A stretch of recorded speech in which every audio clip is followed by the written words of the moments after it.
Voy a iniciar la grabación de la sesión. Primero que todo me presento, mi nombre es Sebastián Carrasco, los voy a estar acompañando en este módulo del diplomado, ¿no? Entiendo que ya han ido viendo distintas temáticas.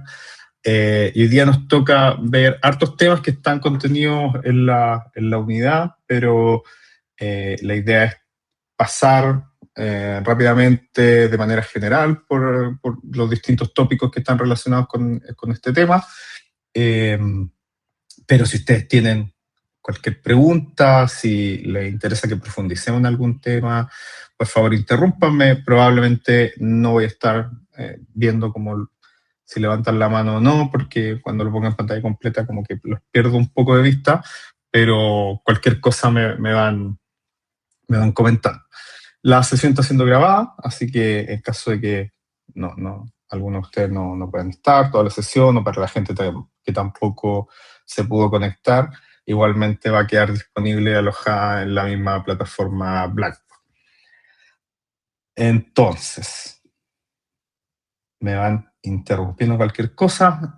Bueno, esta es la sesión, la unidad, ¿no es cierto?, que tiene que ver más con dirección pública. Es una mirada bastante general de lo que es la dirección pública y algunos elementos que pueden ayudar, ¿no es cierto?, a pensar en la gestión del Estado de una manera más estratégica, que yo diría que es como el componente central de una perspectiva de dirección pública, ¿no? Como logramos generar una mirada más general, digamos, de los procesos que están ocurriendo en el Estado y entender en qué medida nuestra labor desde la organización en la que estemos y desde el cargo en el que estemos, ¿no es cierto?, repercute de alguna manera en los ciudadanos y tiene implicancias también en cómo llegan las políticas públicas a la gente y los servicios públicos.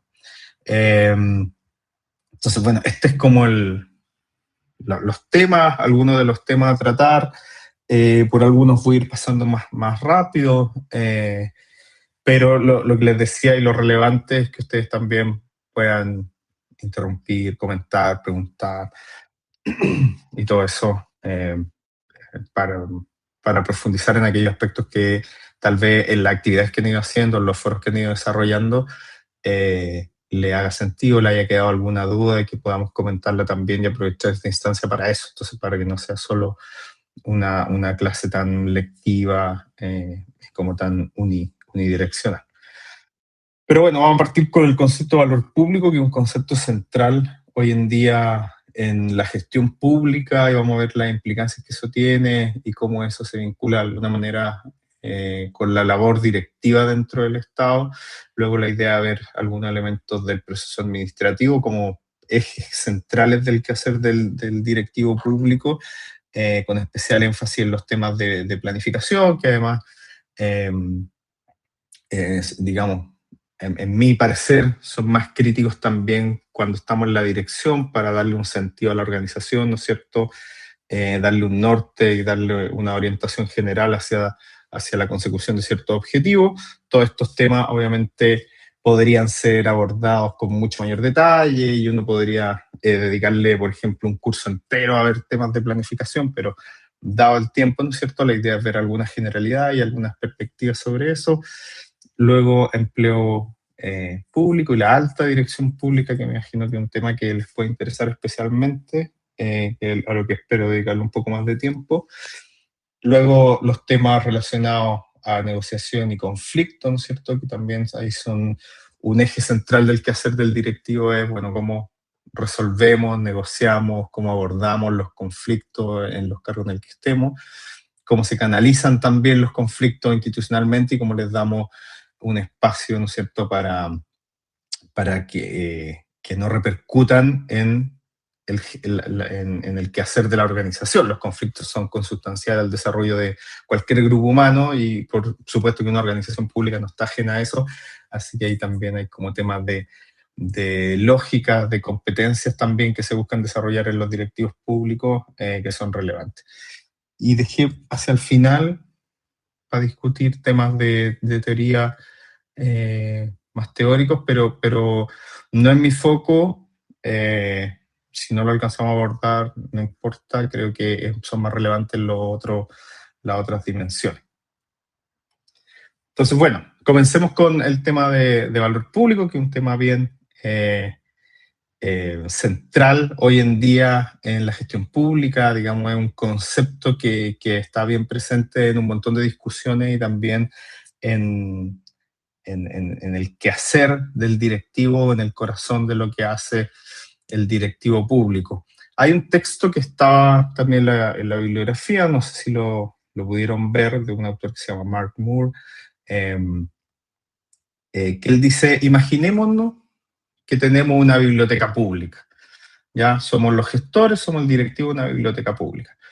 Y lo que empezamos a ver es que en esa biblioteca, en algún momento del día, en la tarde, nos empiezan a llegar muchos niños, niñas, y que me empiezan a generar un cierto problema dentro de la organización, porque empiezo a llenarse de niños la biblioteca que es tradicionalmente en cierto lugar para estudiar, para leer. Entonces, y eso implica además mayor trabajo para el personal tiene que estar detrás de los niños, ¿no es cierto?, silenciándolos. Y ahí te surge un problema central en la biblioteca, entonces uno dice, bueno, si tengo esta biblioteca pública, soy el director, ¿qué es lo que puedo hacer frente a esta situación? ¿No es cierto? Que la biblioteca está perdiendo el sentido y llegan muchos niños, entonces como llegan muchos niños, tampoco la gente empieza a venir. ¿Qué puedo hacer como directivo, ¿no? Y Moore dice, bueno, uno podría a lo mejor enviar una carta al periódico local, ¿no es cierto?, quejándose, a ver si los papás acusan recibo o los colegios ven qué se puede hacer. Podríamos conseguir a lo mejor más personal, intentar conseguir más recursos para gestionar adecuadamente este tema. O de frentón podríamos restringir el acceso, ¿no? Poner un cartel y decir, no se aceptan niños sin la supervisión de un adulto. Tal vez conseguir voluntarios, gente que nos pueda ayudar, o empezar a cobrar, como uno puede decir, bueno, como los niños tienen menos plata, entonces cobro por el servicio y ahí les restringo el acceso por ese lado. Y Moore dice, bueno, esa es la forma a lo mejor que uno tendría tradicional de intentar deshacerse del problema, pero lo que hace una organización pública, dice Moore, tiene que ir más allá de simplemente ver las cosas en función de lo que está en la ley de alguna manera, y dice lo que el sentido central de una organización pública es crear valor público. ¿Y qué es generar valor público? Es generar un servicio que sea valorado por la ciudadanía y que resuelva sus problemas. Entonces dice, si bien la biblioteca en este caso no estaba pensada originalmente para esto, sí hay un problema público detrás, porque si están llegando niños a determinada hora de la tarde, quiere decir que hay un problema, ¿no es cierto?, detrás de por qué esos niños están llegando a determinada hora a la biblioteca, y probablemente son personas que salen del colegio, ¿no es cierto?, y entre que sus papás vuelvan de trabajar o su apoderado o lo que sea, necesitan tener un lugar de esparcimiento y un lugar donde estar mientras tanto, y la biblioteca como un lugar seguro, ¿no es cierto?, un lugar donde pueden realizar distintas actividades, les permite eso. Entonces dice, si nosotros queremos agregar valor de verdad en nuestra labor y queremos generar, ¿no es cierto?, la entrega de un servicio que sea de verdad valorado por los ciudadanos, eso no lo tenemos que ver simplemente como un problema que hay que deshacerse de él rápidamente, sino que tenemos que pensar cómo desde lo que nosotros hacemos podemos agregar valor a eso, cómo podemos generar un servicio distinto. Y ahí dice, ¿cómo podríamos crear valor público entonces? Tal vez podríamos dividir salas, intentar generar espacios que sean solamente para niños y distinguir los espacios de gente que a lo mejor va a leer en la biblioteca. Podemos organizar actividades que sean distintas, que sean más lúdicas, podemos tener material audiovisual y tal vez juegos didácticos que apoyen el aprendizaje de los niños, y todos esos elementos de alguna forma apuntan a lo mismo, ¿no? A hacerse cargo de este problema de una manera distinta. Y en ese sentido, él dice, el gestor público es más que solamente un técnico, ¿no? Uno no va solamente a ejecutar cosas y estar como en la bicicleta, en el día a día, haciendo siempre las mismas cosas en el día de la marmota, sino que uno tiene que darle un sentido a la organización, tiene que darle una dirección, una orientación, una perspectiva.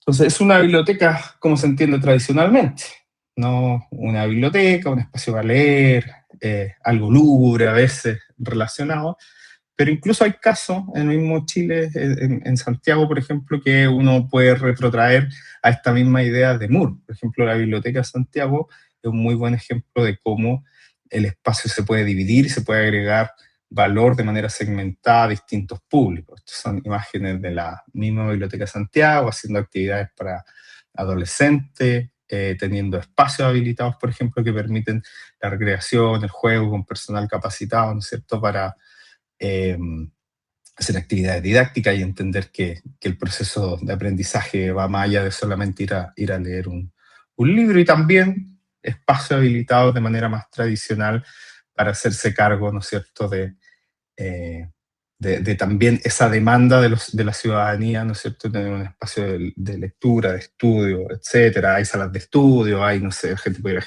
jugar ajedrez o leer desde temas de medicina hasta manga, qué sé yo, por decir algo. Entonces, eso es lo que Moore retrata y dice, eso es lo que está detrás de lo que hace una organización pública, que es la creación de valor público. Cómo la gestión estratégica nos puede llevar a ir más allá de lo operativo, ¿no? Nos permite ir más allá de lo que tenemos a lo mejor escrito en el papel.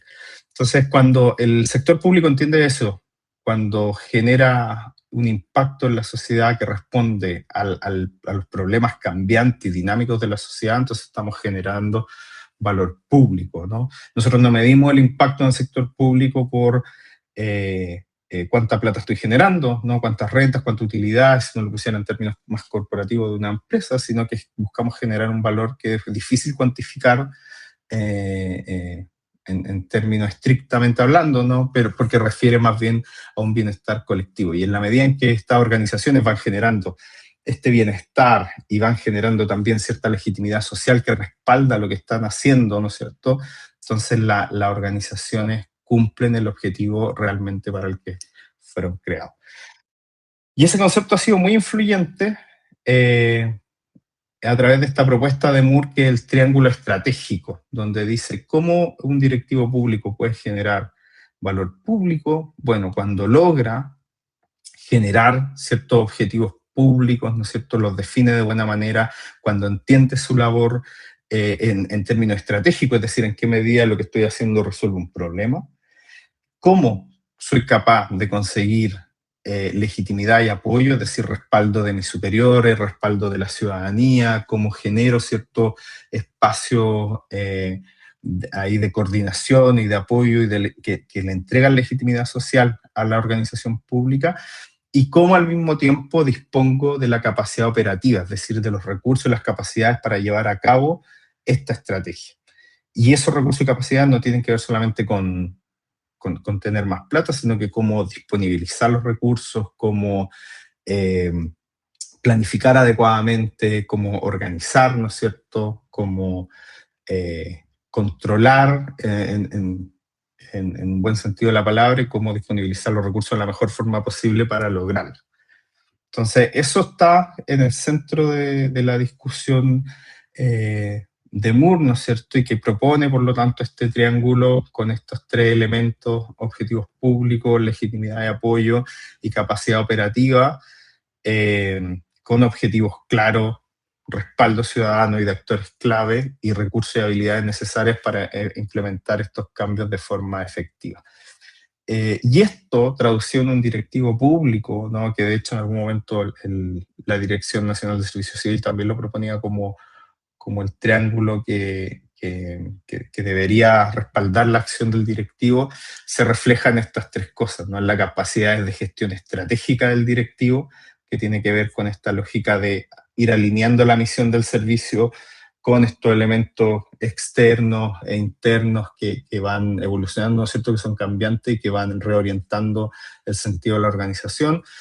Como somos buenos, si somos buenos directivos, implica también que somos buenos en la gestión operativa, es decir, en hacer cosas concretas, en tener capacidades administrativas para lograr ese objetivo, y en una gestión también más política, en un sentido amplio de la palabra, ¿no es cierto? No en términos de militancia, sino que cómo somos capaces de ir articulándonos con distintos actores que nos permitan allanar el camino, porque si uno encuentra mucha resistencia, si uno no piensa en cuál va a ser la respuesta del ciudadano, por ejemplo, si uno no considera cuáles van a ser la articulación con otros actores clave, otra institución, otro servicio, el municipio, etcétera, te pueden hacer la vida muy difícil, ¿no? Y a lo mejor podéis tener una muy buena gestión estratégica y operativa, pero si no tenéis una buena gestión política, probablemente muchos de tus planes vayan a fallar porque no están los respaldos necesarios para llevarlo a cabo. ¿No? Uno podría pensar esto a través de distintos servicios públicos, ¿no es cierto? Por ejemplo, en qué medida, no sé, Chile Atiende genera valor público y uno podría ocupar estas mismas herramientas analíticas de alguna forma para identificar algunos elementos. Uno dice, bueno, cómo Chile Atiende de alguna manera crea un portal único, por ejemplo, para acceder de mejor manera a los trámites de los servicios del Estado, y eso obviamente le ha dado un alto respaldo ciudadano, han mejorado los índices de satisfacción usuaria, ¿no es cierto?, dándole más legitimidad a este tipo de servicios y generando una red de oficinas bien amplias, por ejemplo, para aquellas personas que a lo mejor tienen más dificultades para hacer trámite online, ¿no es cierto?, y que lo pueden hacer de manera presencial también. Entonces, nos sirve como marco analítico de alguna manera también para uno diferenciar y entender bien qué es lo que estamos haciendo desde la gestión. Pero esto no es solamente una perspectiva teórica, sino que ha sido tan influyente de alguna manera la obra de Moore en entender el rol del directivo público, por ejemplo, que esto se ha llevado a distintos contextos. En el caso chileno, por ejemplo, si uno ve la última agenda de modernización, se habla expresamente del rol del valor público. De hecho, esto aparece en una cita textual de la Agenda de Modernización, dice: la generación de valor público depende de aquello que la ciudadanía establece como valioso y que se define a partir de las aspiraciones colectivas de la sociedad, con eco en acciones y políticas concretas. Y la misma Agenda de Modernización del Estado, por ejemplo, en su estructura, establece, por ejemplo, el valor público como la cúspide de la pirámide a lo que aspira los procesos de modernización del Estado. Es decir, lo que acá se está haciendo es vincular de alguna forma las transformaciones que se empiezan a llevar a cabo el Estado en esta agenda de modernización, que tiene ciertos pilares, que tiene ciertos focos y cierto eje estratégico, articularlo a través de un discurso y un framing común que tiene que ver con el valor público y el aumento en la confianza de los ciudadanos y mejorar la experiencia de los ciudadanos y los servicios que se le entregan a los mismos. Entonces, por eso digo que hoy en día, si bien nace como un modelo teórico en la década de los 90, todo el tema del valor público, al mismo tiempo es una perspectiva que ha permeado la gestión y que se ha ido posicionando no solamente en Chile, sino que a nivel internacional también como un eje estructurante del quehacer de la gestión pública, de los directivos públicos y de muchos planes que se elaboran desde el Estado también. Entonces, es una perspectiva que me parece bien relevante tenerla en cuenta, que nos invita a pensar y a reflexionar, ¿no es cierto?, de cómo estamos haciendo nuestro trabajo y en qué medida estamos articulando estos distintos ejes, este triángulo de alguna manera de Moore, y cómo se expresa en mi gestión específica. Y te permite eso también, ¿no?, distinguir y entender analíticamente que uno hace labores de gestión estratégica, de gestión más operativa y de gestión política, y en qué medida estoy completando estos tres ámbitos, ¿no? Y yo sé que nos pasa a todos, ¿no es cierto?, quienes hemos ocupamos cargos de gestión, que el día a día te come, ¿no es cierto?, la vorágine de estar constantemente haciendo cosas, ¿no es cierto?, lo operativo en general se lleva buena parte de la gestión. Hay muchas cosas que son no responder correos, que uno llega en la mañana y dice, bueno, ¿en qué momento aparecieron tantos correos, tantas cosas por resolver? y uno pierde de vista estos otros elementos, ¿no? Cuánto hay cuánto de mi tiempo también le dedico a hacer gestión estratégica, a no perder de vista el norte, hacia dónde vamos, y no quedarnos solamente en apagar incendios, en cosas del día a día, que al final nos pueden ir haciendo que perdamos el eje y el foco de qué es lo relevante dentro de la organización y también en qué medida nos vamos articulando y vamos generando confianza y legitimidad también con otros actores que son relevantes, podríamos llamar stakeholders, ¿no es cierto?, que son importantes dentro de este contexto. No sé si tienen preguntas hasta ahí. De nuevo, es una visión rápida de un tema que también tiene más discusión detrás. Yo lo invito a leer sobre todo el capítulo de Moore. Es bien amigable, sobre todo capítulo 1, capítulo 2, y es una muy buena introducción a este tema y permite entender, o por lo menos yo releyendo algunas cosas, te hace pensar también en el propio trabajo que hace uno y en qué medida estamos respondiendo a estas distintas lógicas para hacer una buena gestión pública. Entonces, eso con la mirada más general, si se quiere, del directivo público. Y después, bueno, hay otra mirada que yo creo que es bien complementaria y que es bien útil también para entender la posición del directivo público y que tiene que ver con una serie de herramientas y de lógicas también de trabajo que están detrás del quehacer y que me parece son muy relevantes para realizar, o fundamental o trascendentales para realizar una buena gestión y creo que ningún directivo puede desconocerla, o por lo menos hay que conocerlas bien, manejarlas, ¿no es cierto?, y tener cierta orientación y perspectivas que tiene que ver con cómo, con lo que decía atrás, ¿no? Cómo los procesos en la gestión son cada vez más complejos y eso responde también a una creciente complejidad también en los tipos de organizaciones que vemos. O sea, si claramente las organizaciones que habían hace 50 años, hace 100 años o hace 200 años, cuando empieza la revolución industrial y de alguna manera empieza todo este proceso de complejización, ¿no es cierto?, organizacional y organizaciones como nunca habíamos visto, es muy distinto. Es decir, en 200 años ha cambiado trascendentalmente, ¿no es cierto?, la forma en cómo las organizaciones funcionan. Han crecido mucho las organizaciones, hay una hiperespecialización del trabajo hoy en día, tenemos gente que cada vez más experta en temas mucho más específicos, ¿no es cierto? Y las organizaciones también empiezan a articularse de esa manera, empiezan a tener organigramas mucho más complejos, a tener cada vez más cargos muy específicos, muchas unidades internas, ¿no es cierto?, que ven temas eh, que a veces, de hecho, empieza a haber hasta duplicidad de funciones, porque llega ahí un momento en que veis temas tan específicos que, no sé, en el Ministerio de Medio Ambiente termináis teniendo una unidad de educación ambiental y en el Ministerio de Educación también está, en la medida que se va especializando, termina teniendo también una unidad de educación ambiental. Y uno dice, bueno, ¿por qué no hay una? Bueno, porque tiene que ver con la especialización sectorial de los ministerios, ¿no es cierto?, donde va aumentando esta especialización del trabajo, tenéis muchas más unidades y se vuelve mucho más difícil la coordinación, ¿no? Uno podría, si tuviera dos ejes, uno podría decir, en la medida en que aumenta la especialización de la organización, crece verticalmente y ese crecimiento vertical implica también mayores desafíos de coordinación y de comunicación porque van aumentando los niveles, ¿no es cierto?, para tomar decisiones y también hacia el lado, horizontalmente, van aumentando las unidades. Y en ese contexto es difícil tener una mirada general y administrar adecuadamente recursos que de por sí son escasos.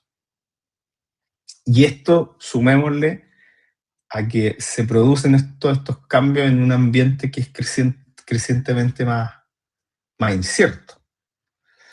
No sabemos bien qué es lo que va a pasar, ¿no es cierto? Hay incertidumbre Vivimos una época de turbulencias globales entre los temas ambiental y climático, las problemáticas social, crimen organizado, por ejemplo, la debilidad y la baja legitimidad en las instituciones, eh, etcétera, ¿no? Pandemias, temas de migración, etcétera. Hay un montón de problemáticas que cada vez también son más complejas, donde el Estado lucha permanentemente para poder procesarla y poder dar una respuesta capaz, pero también en un contexto interno del propio Estado donde ha habido un proceso creciente de complejización, ¿no es cierto?, organizacional también, que supone un desafío muy grande y es cómo o nace más bien en este contexto la idea de la gestión estratégica, ¿no es cierto?, y de las herramientas de gestión como una forma de hacer más gobernable esta complejidad interna y externa que tiene la organización. Porque mientras más compleja es la organización, ¿no es cierto?, como dice ahí, más necesitamos herramientas y mecanismos que nos permitan ordenar esta acción y guiarla hacia un futuro determinado, tener una visión respecto hacia dónde vamos y articular estos niveles, ¿no es cierto?, de, de, de esta mirada de más largo plazo, esta mirada más estratégica, con los niveles más operativos hacia abajo y con el día a día, esa es la gran dificultad y que cuesta mucho. No es una tarea sencilla, pero esa es la idea.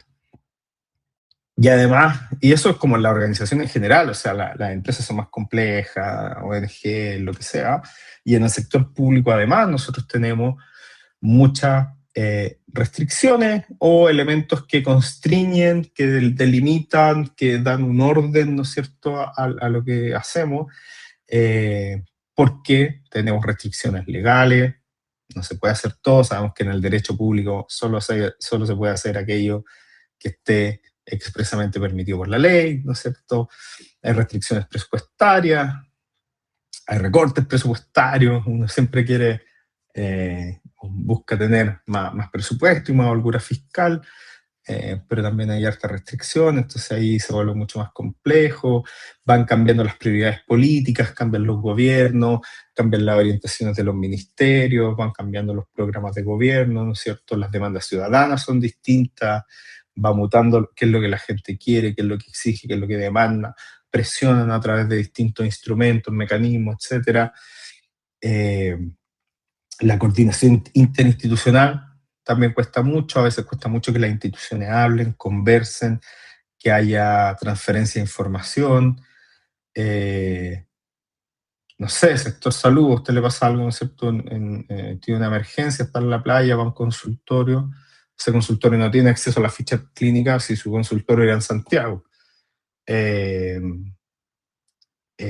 claro, hay temas éticos, ¿no es cierto? Y otros temas de dificultades, pero te das cuenta de la dificultad incluso en un mismo sector, incluso en organizaciones o instituciones que son similares de la misma naturaleza, el diálogo, ¿no es cierto? Y la,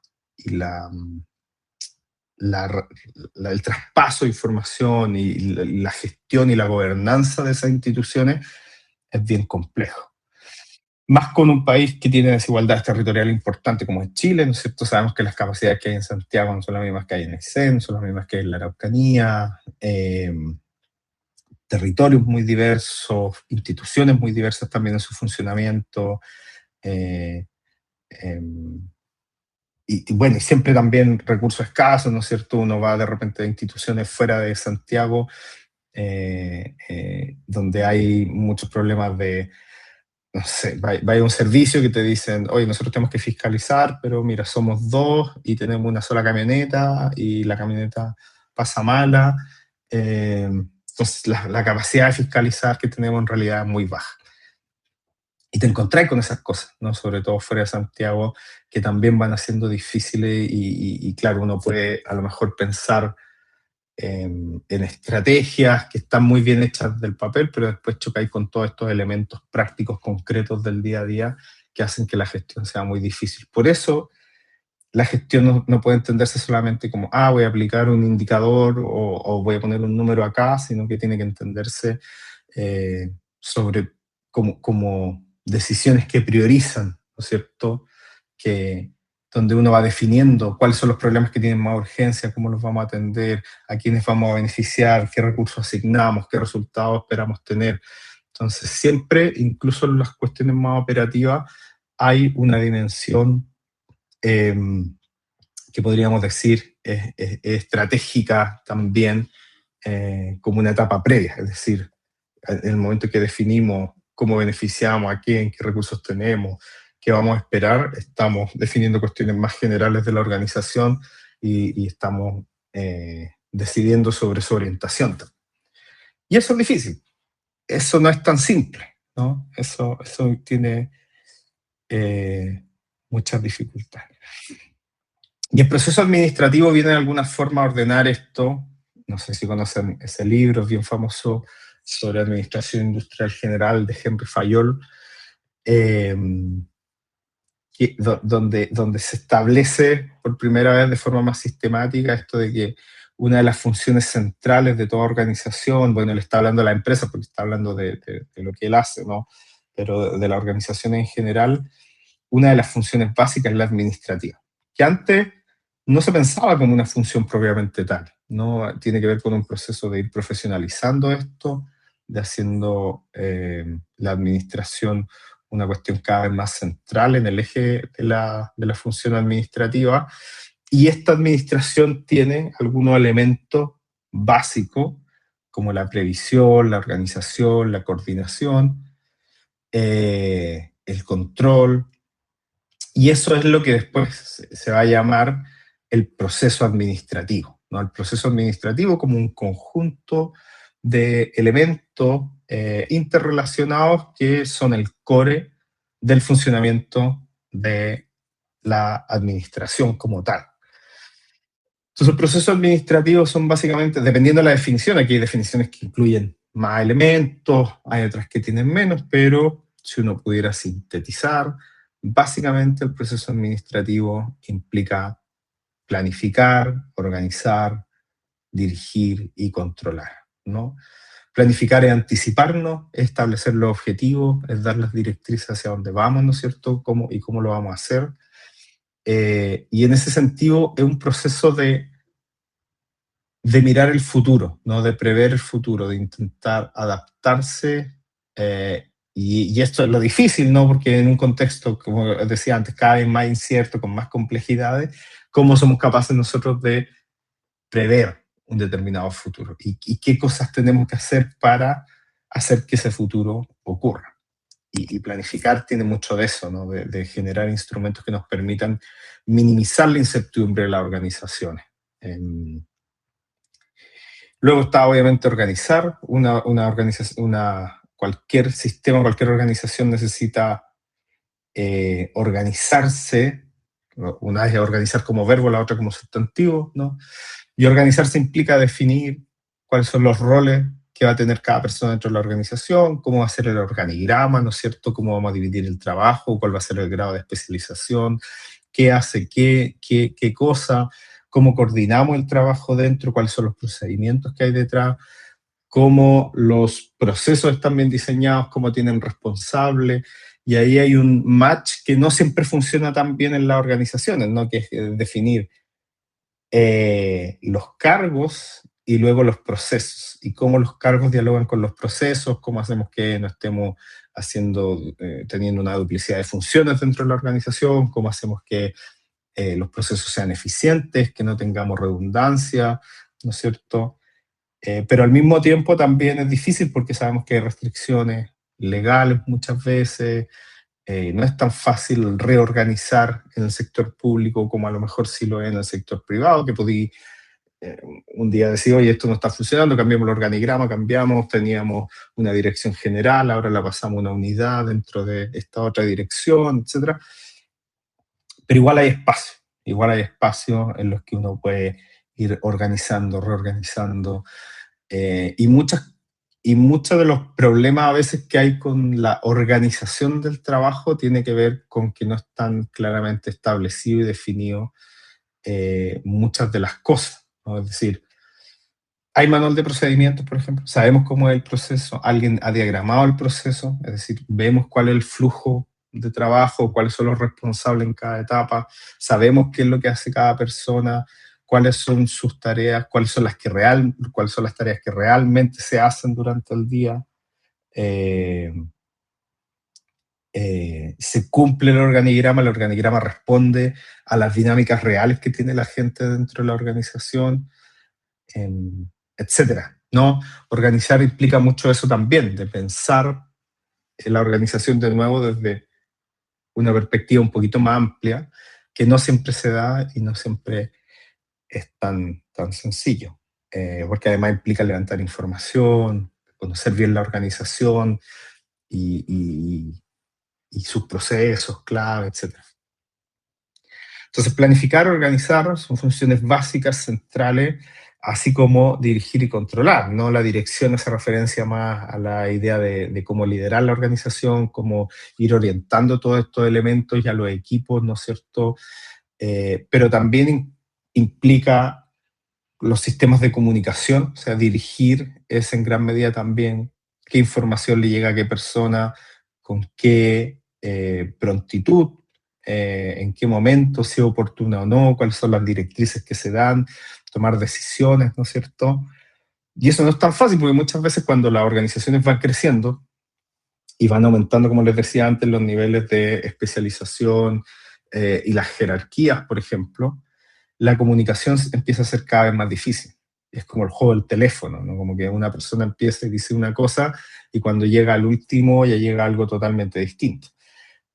Obviamente la instauración de un montón de sistemas eh, tecnológicos han ayudado, ¿no es cierto?, a cerrar esas brechas y también a cerrar brechas de información, pero no siempre es así, y igual siempre hay interpretaciones, entonces el directivo dice una cosa, después el jefe dice otra, jefatura, el supervisor, y el funcionario de a pie después termina haciendo otra.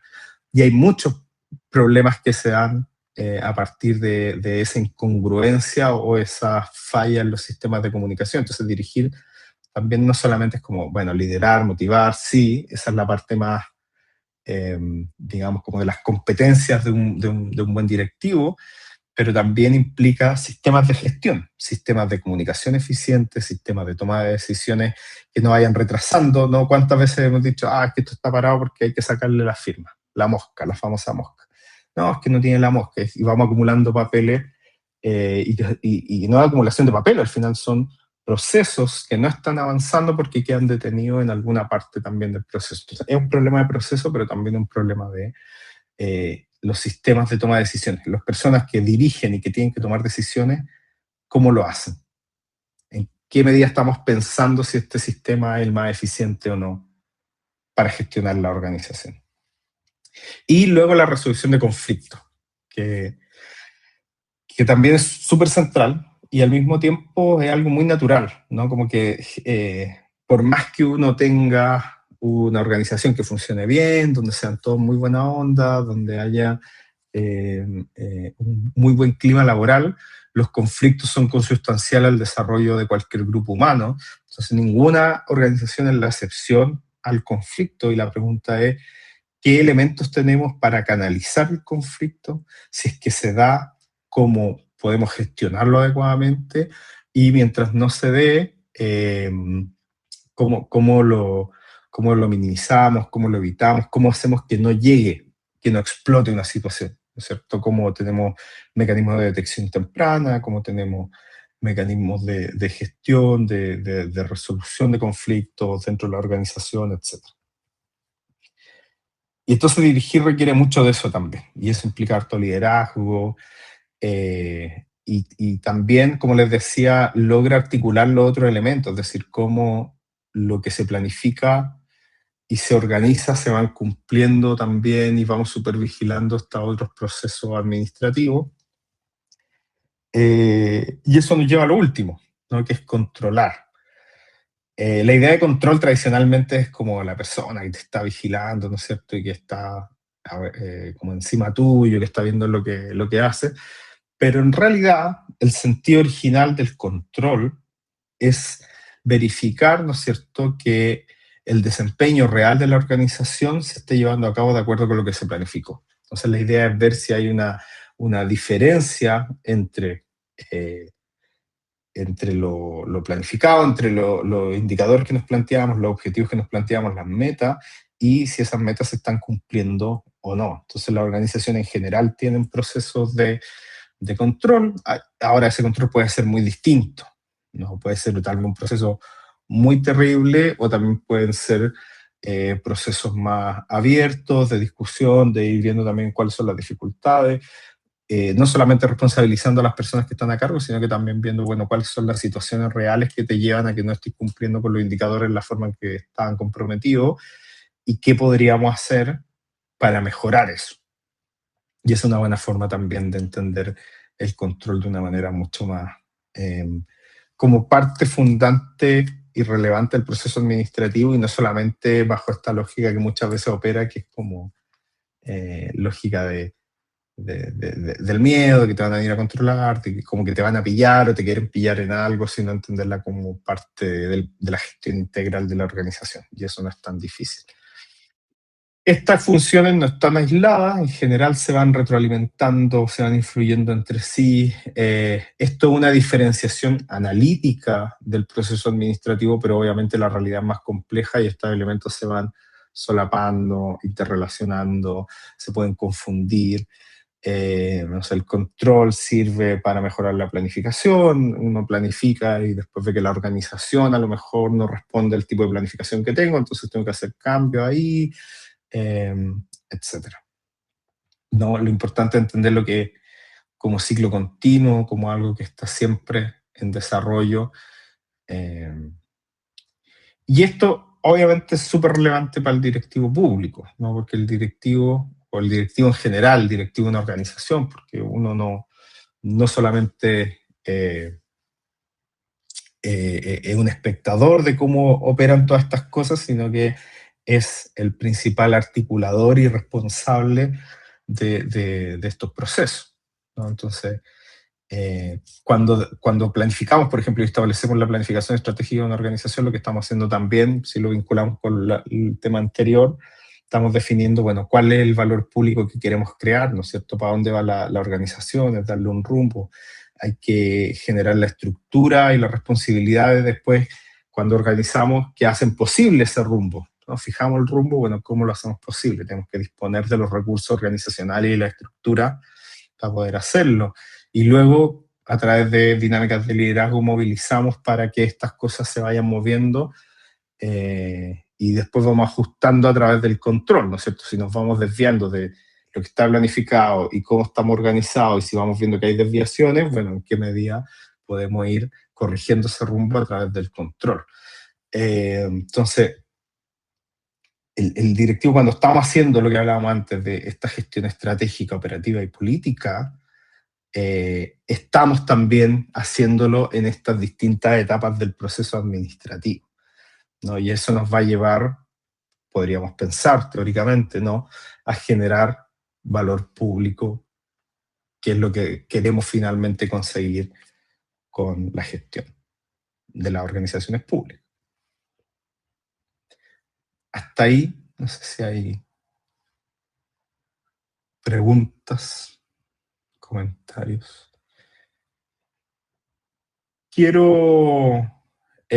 No podemos ver todo, así que solamente algunas ideas fuerza respecto de la planificación que me parece que son importantes, que se pueden discutir, y quería verla un poco. Voy a ir un poco más rápido también para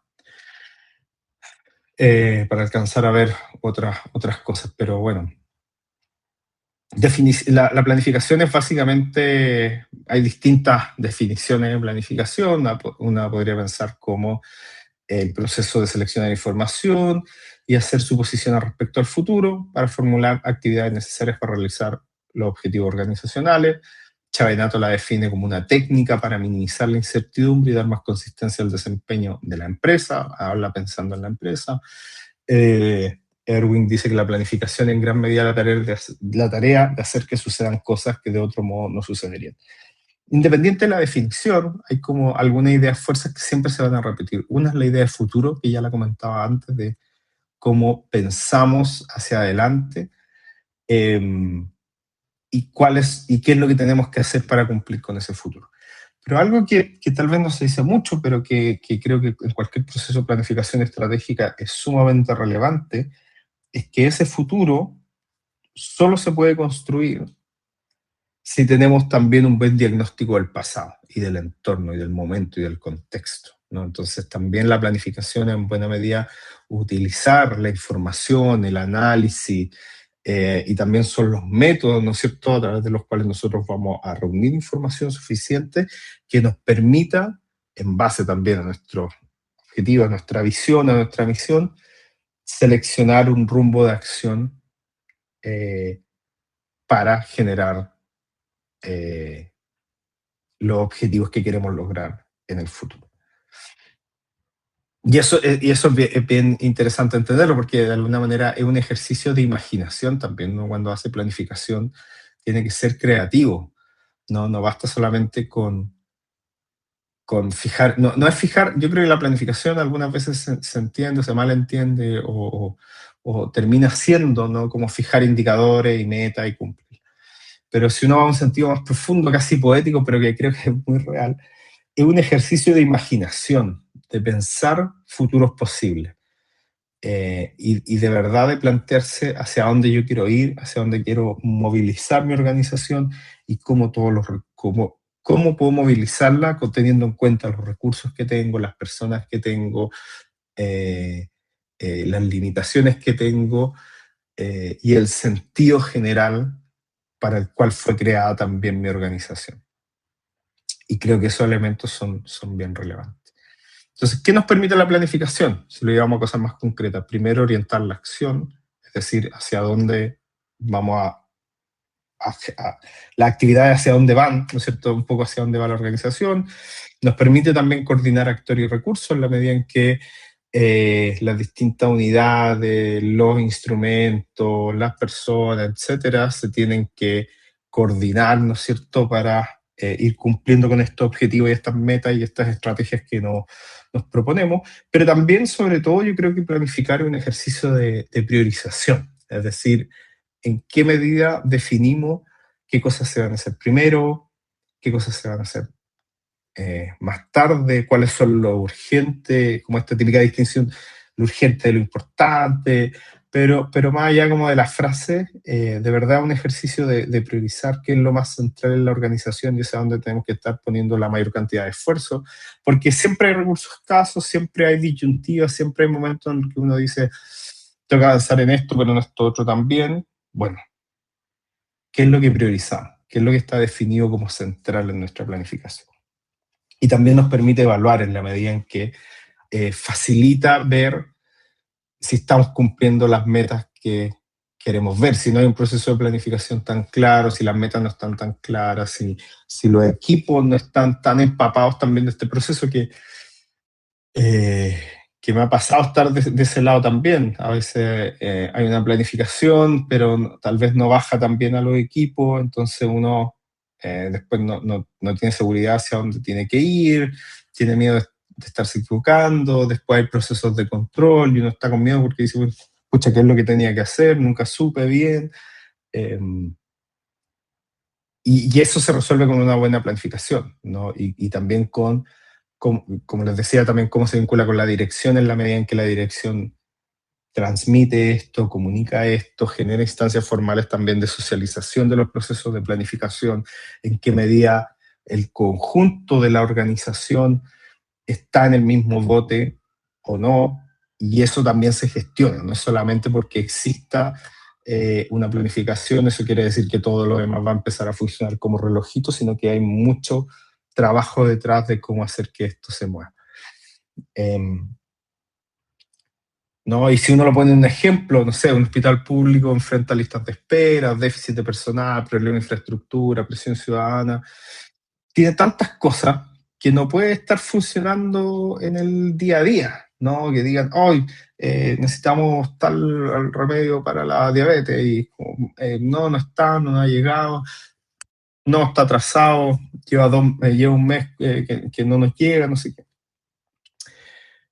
Eso también es un problema de planificación, porque incluso si se retrasa, no sé, uno sabe que estos procesos siempre tienden a ser lentos, uno sabe que si pides Senabas, ¿no es cierto?, pueden sufrir retrasos, que hay cierto delay entre que uno pide y la entrega de algún insumo. Entonces ahí la pregunta es, ¿cómo previstes? Y gran parte de la planificación es intentar prever todas estas cosas. Entonces, si uno sigue una buena planificación, efectivamente puede evitar. Un hospital necesita planificar desde los turnos, los presupuestos, las compras, las metas en términos sanitarios, las derivaciones, la coordinación con otros actores del sistema. Todo se puede planificar, ¿no? Para todo puedes establecer un plan y una estrategia para cumplirlo de la mejor manera posible. Y lo mismo ocurre en un municipio, si uno está en un ministerio, una universidad, un servicio público. Siempre están todas estas cosas, ¿no?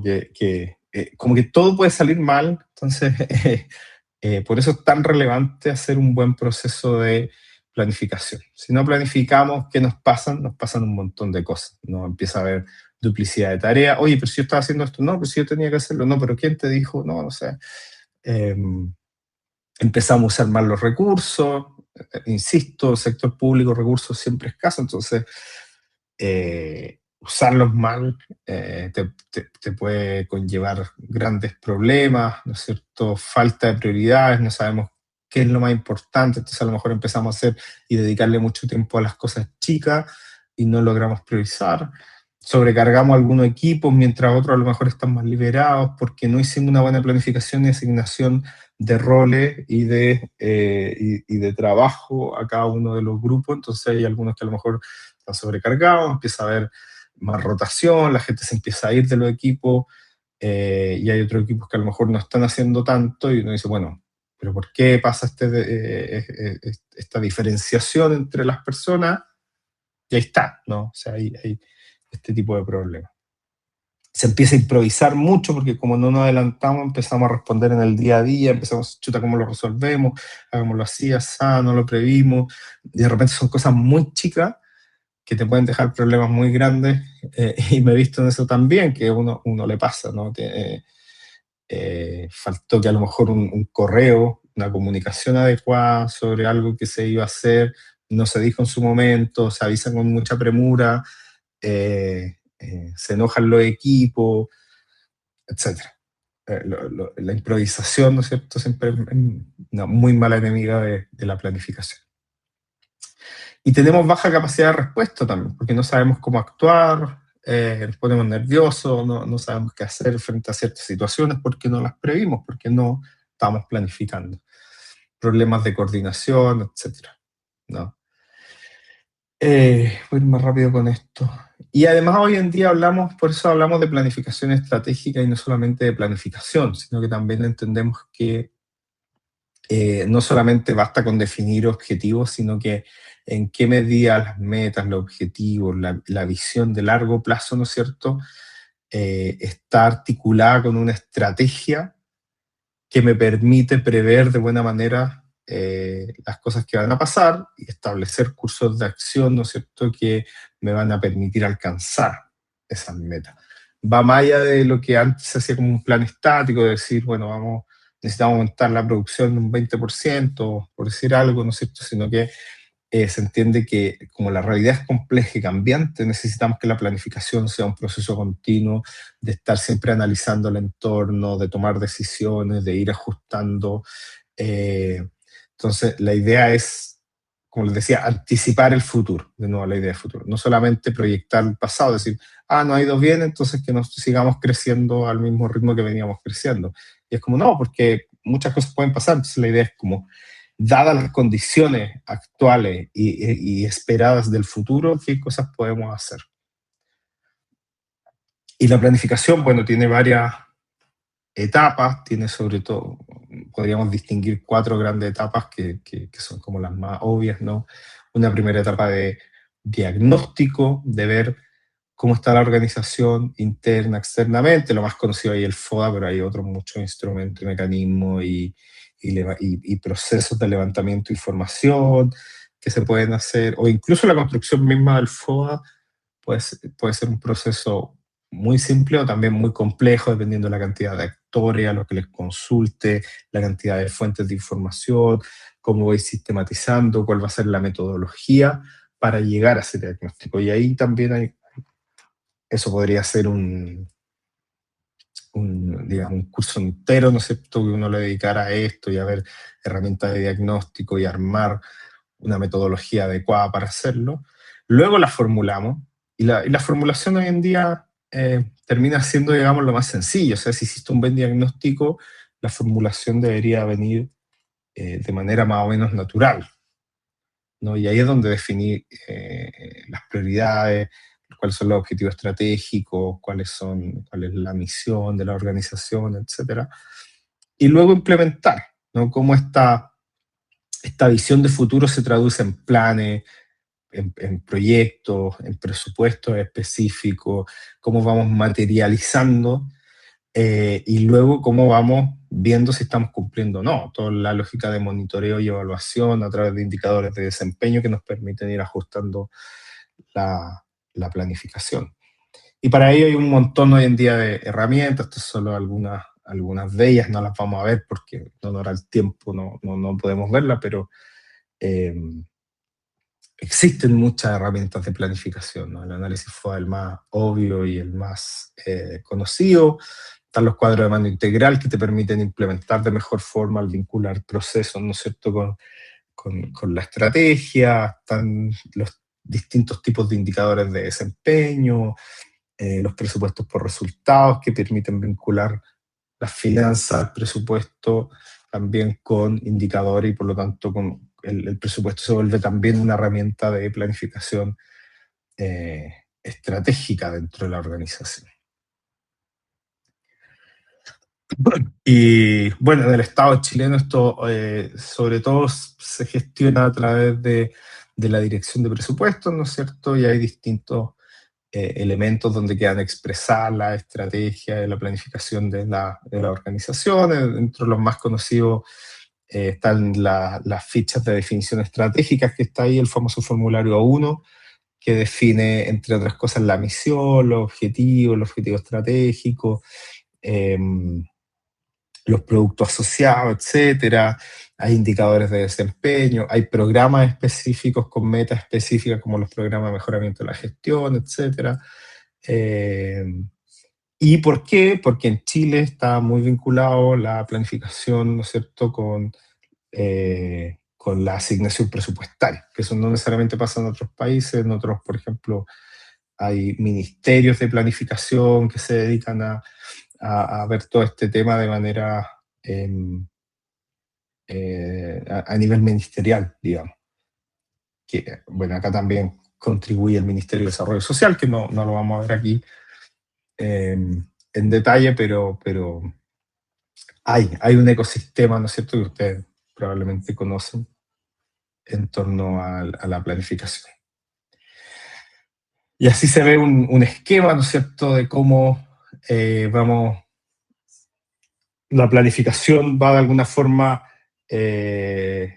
haciendo una bajada, ¿no es cierto?, y concretándose en distintos elementos bien cada vez más específicos, ¿no? Primero hay una visión hacia dónde queremos ir, a partir de un análisis de entorno podemos armar la visión, ¿no es cierto? Después eso deriva en objetivos, esos objetivos después tienen un correlato en indicadores de desempeño más específicos que nosotros podemos medir, y para lograrlo hay estrategias, hay planes, hay servicios que elaboran planes estratégicos, por ejemplo, más específicos.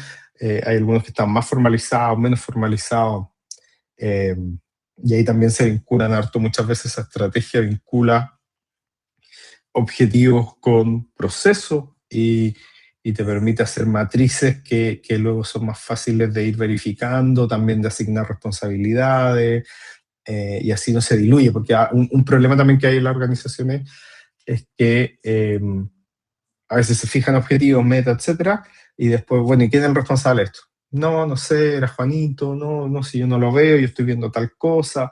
Entonces también a veces se va diluyendo quién se hace cargo de qué cosa, y eso también es un problema obviamente para la gestión de la organización. Y eso finalmente se traduce en productos, resultados que benefician, ¿no es cierto?, a los usuarios, clientes, como los llamemos. Y esto obviamente, bueno, hay a nivel nacional, pero después a nivel regional también tenemos en el ecosistema chileno, en los gobiernos regionales, que tienen que haberlo visto en los otros cursos del diplomado, ¿no es cierto? Hay estrategias regionales de desarrollo, por ejemplo, que establecen ahí su planificación estratégica de alguna manera. También fijan metas, ¿no es cierto? Fijan áreas prioritarias, etcétera. Y a nivel local también, sobre todo con el famoso PLADECO, el Plan de Desarrollo Comunal, que te permite establecer cuáles son las prioridades de la comuna, y también se basa en un diagnóstico que se arma con distintos actores, con equipos técnicos, etcétera.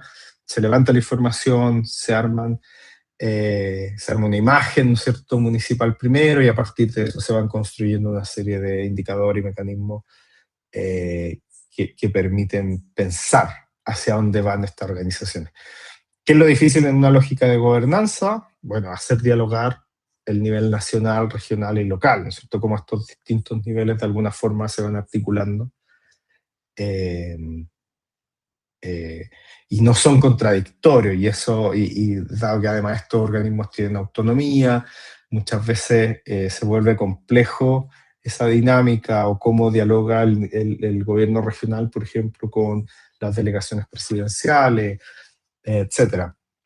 Y ahí hay un desafío que no tiene que ver tanto con el instrumento y con la planificación en sí, sino que también con el ecosistema de gobernanza multinivel que se genera en estos espacios. Eso es parte de otra discusión que no tiene tanto que ver con esto, pero que igualmente es muy relevante.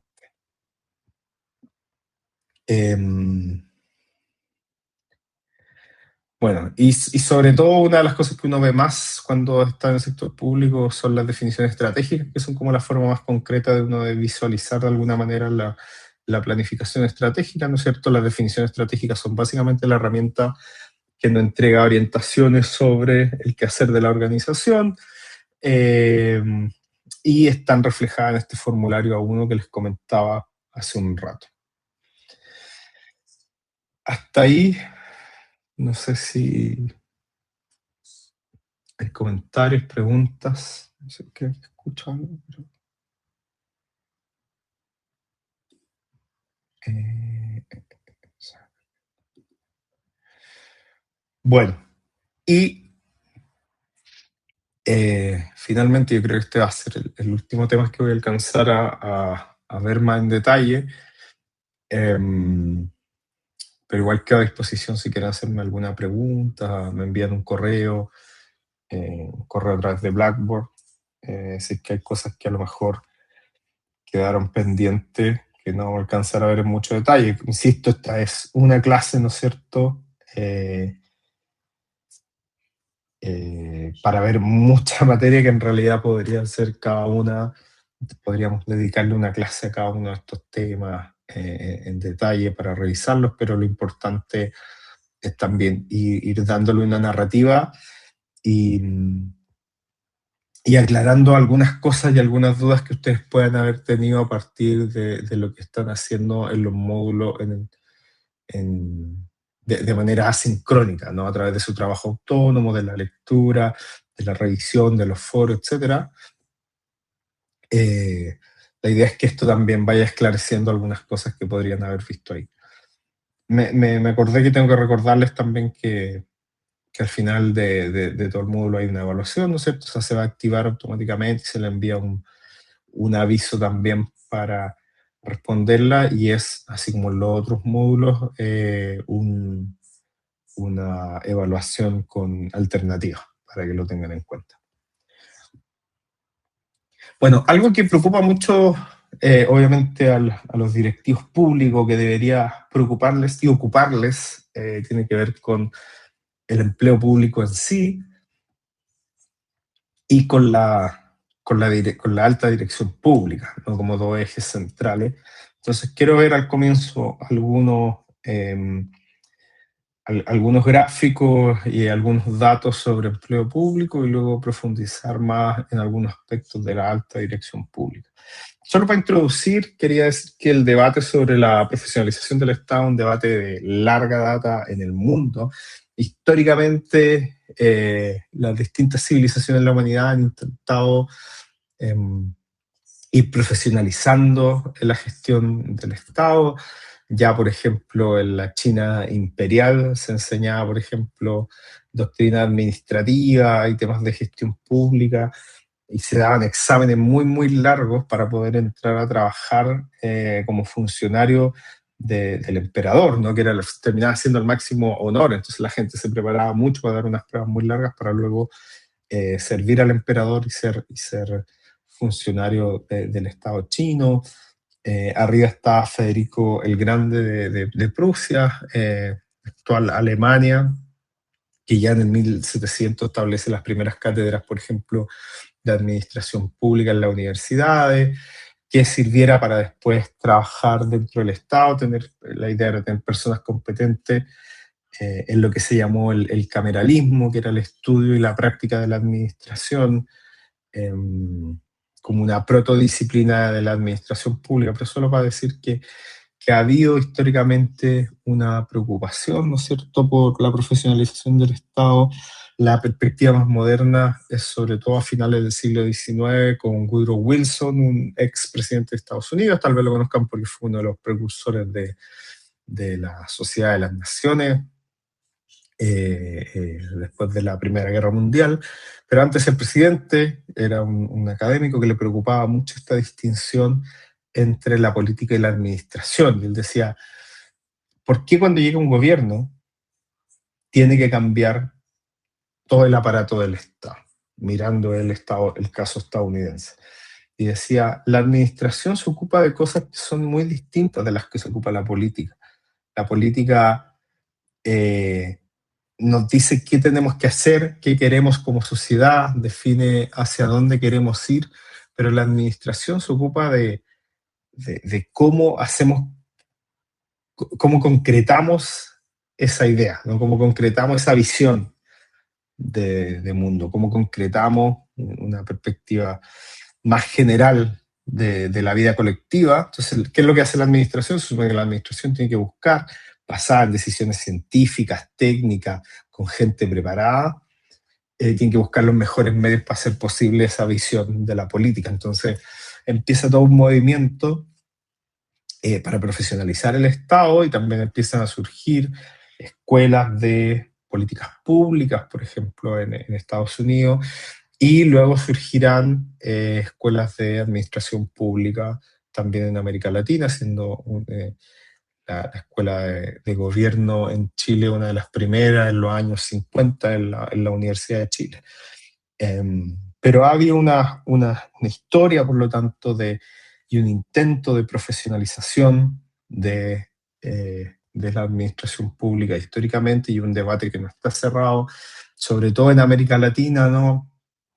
Tal como muestra Bárbara Guedes, que en general hay una tensión muy fuerte entre lograr una mayor profesionalización del Estado y al mismo tiempo romper con las dinámicas clientelistas que, por ejemplo, caracterizan históricamente a los estados latinoamericanos, ¿no? Que muchas veces el empleo público funciona o funcionaba bajo una lógica de amiguismo, de favor, de intercambio de favores, ¿no? De compadrazgo, eh, y también con una lógica de patronazgo, es decir, que la gente que llega al poder a veces trata al Estado como si fuera su propio patrimonio, y termina gastando la plata como quieren, poniendo a la gente que quiere, ¿no es cierto?, moviendo a la gente. Y, esas dinámicas en que la diferenciación entre el rol político y el rol administrativo muchas veces se vuelva difuso en el contexto latinoamericano, y eso tiene una serie de problemas también para la gestión, ¿no? eh, en el largo plazo puede derivar en corrupción, puede generar problemas también de desarrollo económico, etcétera. Y ahí el gran desafío también es cómo hoy en día, ¿no? El desafío de los estados latinoamericanos en buena medida también es cómo los estados logran generar capacidades estatales y administrativas más robustas que les den mayor grado de autonomía y que permitan que desarrollen un trabajo eficaz y que no estén sometidos eh, a los caprichos políticos, ¿no? Y esa es una gran tensión que existe también en la profesionalización y en cómo se han instaurado, por ejemplo, los sistemas de servicio civil que buscan profesionalizar el Estado por una parte, pero que por otra tienen distintas limitaciones dependiendo del país, ¿no? En Chile en particular, nosotros tenemos, bueno, un estatuto administrativo, que es la principal regulación, ¿no es cierto?, que regula, valga la redundancia, al personal del Estado y distingue estas distintas categorías, ¿no es cierto?, de planta, contrata, personas que están asociadas al Código del Trabajo, honorario, dentro de la administración del Estado. Muy rápidamente sabemos que el personal de planta es el personal que está en cargos permanentes dentro del Estado, ¿no es cierto? Que lo que busca esta lógica justamente del personal de planta, que hoy día tiene otros problemas que no los vamos a ver tan en detalle acá, pero que originalmente la idea de tener personal de planta es darle más estabilidad al empleo público, pero que también ha traído otros problemas, es que si tengo personas que a lo mejor no están cumpliendo como deberían cumplir, la remoción de esas personas también se vuelve muy difícil, porque lo que queremos resguardar es la estabilidad del empleo y que no se vayan las personas cuando llegue un nuevo gobierno. Y esa tensión también es real, ¿no? Y también es difícil de gestionar.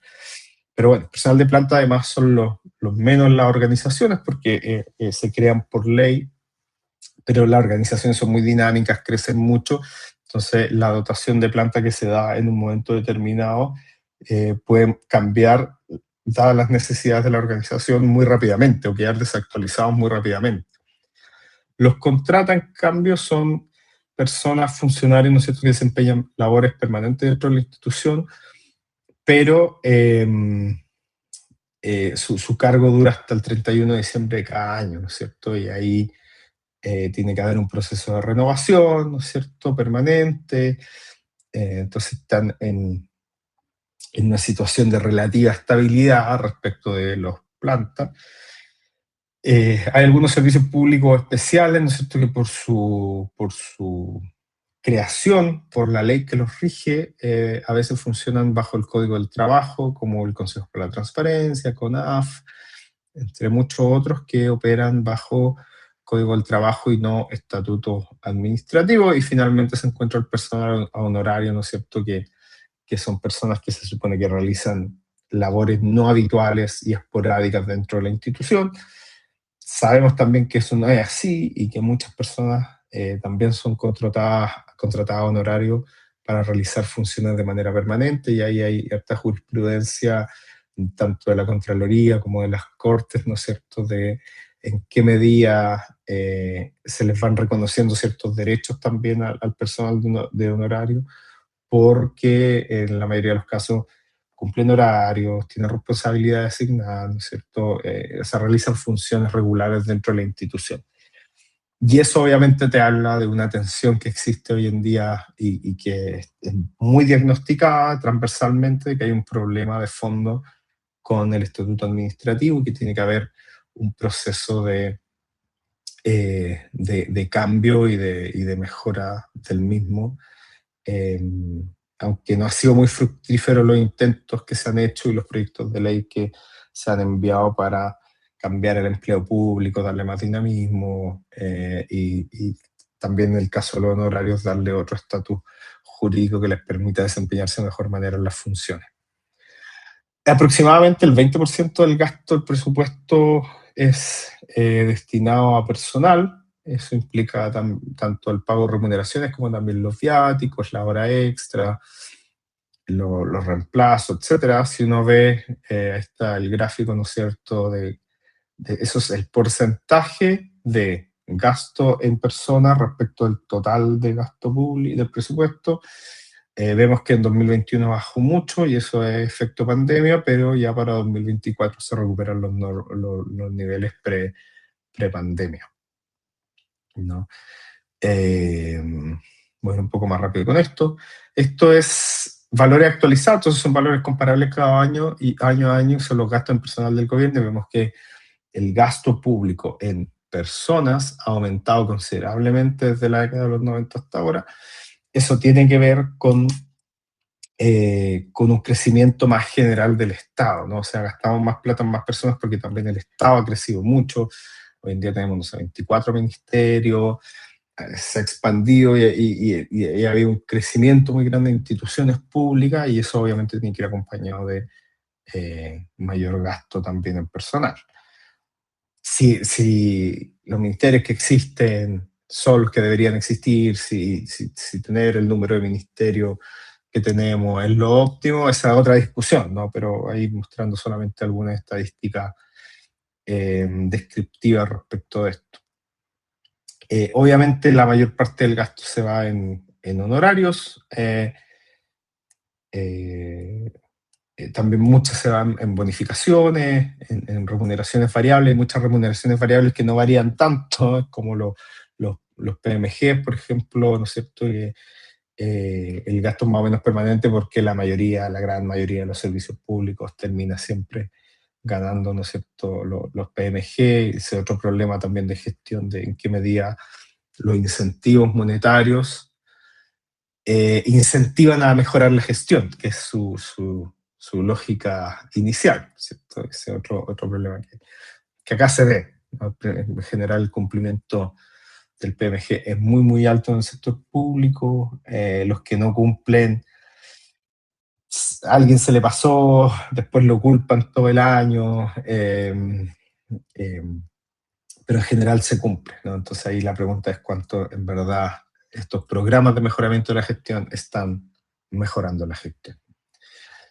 Esta es la diferenciación entre planta y contrata desde los 90 hasta ahora, y eso también tiene una explicación. No se ve que la planta como proporción del total ha ido cayendo y ha aumentado la contrata. Eso tiene todo el sentido, que cuando lo vimos, ¿no? Tenemos instituciones que son jóvenes, pensemos en los 90, mucha creación de instituciones, la mayor parte son plantas en un primer momento, pero en la medida en que las organizaciones van creciendo, van evolucionando y requieren más funciones, se van incorporando más personal a contrato. Entonces hay un punto de inflexión, ¿no es cierto?, en que los contratos terminan sobrepasando a los plantas en el Estado chileno. Y eso te habla también de un problema más estructural, ¿no es cierto?, del diseño y de cómo operan los ministerios. Esto es diferenciado por tipo de contrato. Lo que más, todo ha aumentado en el Estado, ¿ya? Pero lo que más ha aumentado es el número de profesionales. Entonces, lo que ha habido en Chile también es un aumento no solamente de los cargos, sino que sobre todo un aumento en la profesionalización del Estado. Es decir, cada vez necesitáis gente más capacitada y experta en ciertas temáticas para llevar a cabo las labores de gestión propia del Estado. Y eso también es interesante, ¿no? Como todo aumentado, pero los profesionales en mucha mayor medida. Y que se requieren, uno ve también los municipios, por ejemplo, cómo han ido también a partir de ciertas leyes que han ido presionando que los municipios, por ejemplo, tengan cada vez también más personal profesional, y uno lo ve y también se necesitan para cierto tipo de actividades, por ejemplo, la postulación a proyectos en municipios chicos, que no tienen mucha capacidad técnica dentro, que les cuesta más postular a proyectos, por ejemplo, y como no postulan a proyectos, no se ganan, y bueno, empieza un círculo vicioso también ahí en la gestión. Y con esto no cierro, ¿no? Eso era hablar del empleo público en general, pero un tema específico que es de relevancia para la dirección pública tiene que ver con la alta dirección pública, ¿no? Y esta idea de crear sistemas de directivos que te permitan contar con las mejores personas para desempeñarse en cargos públicos. Esto viene el precedente más relevante en Estados Unidos, el Senior Executive Service de los años 70.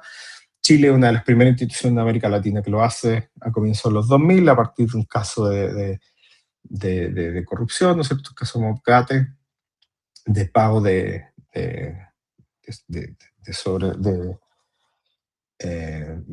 cuando reciben funcionarios públicos plata indebida, ¿no es cierto? Y se busca reformar, subir los sueldos, que en ese momento también eran muy poco competitivos del sector público respecto al sector privado, entonces mejorar las condiciones para que no sea más difícil caer en actos de corrupción, por una parte, pero también para atraer a los mejores talentos al Estado, que pueden estar en cualquier lado, ¿cierto?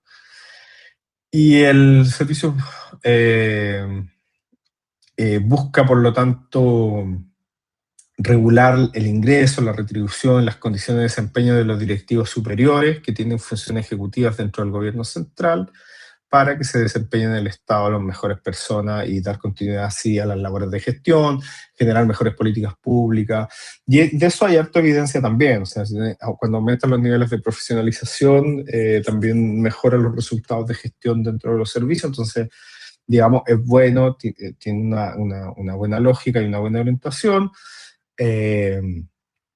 Y lo que hace sobre todo es coordinar, ¿no es cierto?, este servicio civil, supervisar el funcionamiento del personal del Estado en general y además realizar todos los procesos de selección y desarrollo de los directivos públicos en el Estado a través de su Consejo de Alta Dirección Pública, que está constituido por el mismo director del servicio civil, así como otros miembros que provienen de distintos lados, que son exdirectivos, académicos, etc.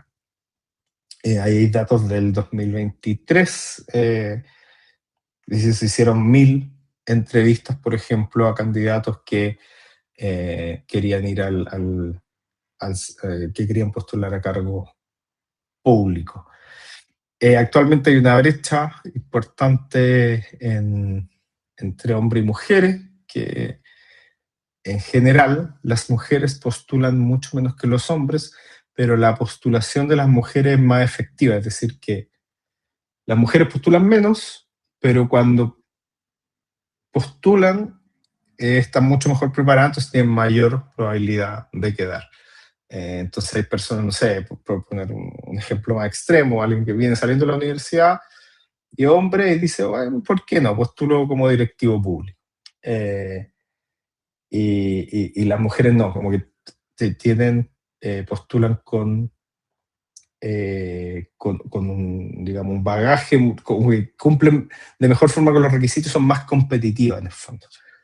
Así que cuando una mujer tenga, no sé, aprensiones de si postular o no, piense que un hombre igual va a postular a ese cargo, así mejor postular a no postular. Y ahí con esto cierro en honor al tiempo, pero en general, ¿cómo funciona? Hoy en día hay muchos servicios que están adscritos al servicio de alta dirección pública. La autoridad tiene que solicitar un concurso, luego el servicio de alta dirección pública lo que hace es aprobar el perfil del candidato y desarrollar todo el proceso de concurso. El proceso de concurso implica hacer la convocatoria, recibir, ¿no es cierto?, las postulaciones, hacer una evaluación del currículum, de las competencias, de si cumple, no cumple, etcétera, y después hacer entrevistas que hace una empresa consultora de headhunting. Después los que llegan a la entrevista final, las entrevistas de consejo. El sistema luego establece una nómina de candidatos que se le presentan a la autoridad competente y la autoridad decide entre algunos de los candidatos que llegaron a la terna final o puede declarar desierto el concurso e inicia nuevamente. Si acepta uno de los candidatos, ahí también el servicio civil tiene que hacer todo el proceso de inducción de estos directivos públicos y también se le hace un convenio de desempeño que se va evaluando cada 3 años, si mal no me equivoco. Y ese es el proceso de alta dirección pública para llegar. Obviamente hay más cosas que no le alcanzamos a ver por tiempo, pero se los puedo dejar también para que lo revisen, etcétera. Y hay varias particularidades, hay cambios también que se han hecho. En el segundo gobierno de Chile, por ejemplo, a partir de la Comisión Angel, se hicieron algunos cambios en el sistema que antes terminaban siendo algunos vicios del proceso. em, pero, perdón. Em, pero eso básicamente como de modo general para caracterizar em, el proceso de alta dirección pública. No sé si tienen dudas, consultas. Voy a dejar de compartir. Como les decía, la idea era ver de manera general algunos de los elementos centrales de la discusión sobre directivos públicos. Obviamente hay muchos más elementos que uno podría pensar en términos de dirección estratégica, de gestión, de habilidades, de competencias, de procesos, etcétera. Eh, pero lo invito a que si están interesados en algún tema en particular, me pueden escribir y les puedo mandar información, ¿no es cierto? Y nos vemos de cualquier forma en un par de semanas, porque tenemos una clase que tiene que ver más bien em, con temas de transparencia, corrupción, ética, y ahí retomamos también, podemos retomar algunos de estos temas que son contingentes a esos elementos. Entonces voy a parar la grabación.